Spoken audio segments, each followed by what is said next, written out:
പിറ്റേ ദിവസം കല്യാണത്തിന് പോകാനുള്ള ഒരുക്കങ്ങളൊക്കെ തലേന്ന് രാത്രി തന്നെ തുടങ്ങിയിട്ടുണ്ട്. ദോശമാവ് അരച്ച് വെച്ചു, കറി റെഡിയാക്കി വെച്ചു, അതുപോലെ ഇടാനുള്ള ഡ്രസ്സൊക്കെ സെറ്റ് ചെയ്ത് വെച്ചു. പുലർച്ചെ പോകേണ്ടതാണ്, വയനാട്ടിലാണ് കല്യാണം. അപ്പോൾ പുലർച്ചെ തന്നെ യാത്ര തുടങ്ങിയിട്ടുണ്ട്. ഞങ്ങൾ നേരത്തെ തന്നെ അമ്പലത്തിലെത്തി. കല്യാണപ്പെണ്ണും കുറച്ച് ആളുകളും മാത്രമേ ഉള്ളൂ. വീഡിയോ ഷൂട്ട് നടക്കുകയാണ്. മറ്റുള്ളവരൊക്കെ എത്തി തുടങ്ങുന്നേ ഉള്ളൂ.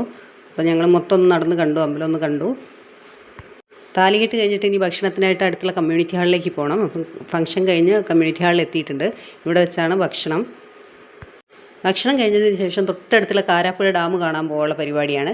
ഈ കാരാപ്പുഴ ഡാമിൽ നിന്നുള്ള കുറച്ച് ദൃശ്യങ്ങളൊക്കെ നമുക്കൊന്ന് കാണാം.